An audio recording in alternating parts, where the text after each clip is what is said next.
Okay, now we're going to talk about a filter, a gray water filter. And why do you need it? A gray water filter system, its main purpose is to capture all the large particles.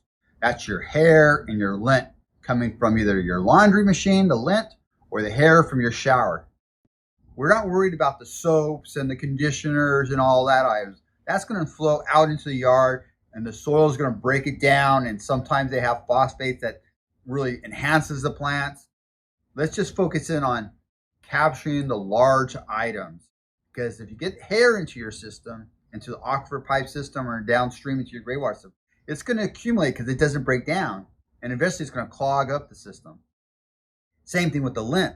The lint is very similar to that lint ball you take out of the dryer. It's the same, all that lint's flowing around inside your washer, so it has a tendency to accumulate. The filter stops that. Now, every filter has the filter tank, which is the top part, and it holds the filter material. And below that, there's holes. So every time the water comes in, it passes through the filter material, captures the hair and the lint, and then flows into the bottom section. That's the surge tank, gray water surge tank area. The surge tank is only there to hold the water temporarily. It allows the water to flow naturally out into the aquifer pipe system, because that pipe system needs time for it to wick out into the yard. And so the surge tank just allows that rush of water to come out when you pull the plug from your shower or the laundry is flowing into the tank. It's just going to hold that temporarily, and then it's going to flow naturally out into the yard. Okay, now this is very important. Why you use a surge tank as compared to a holding tank?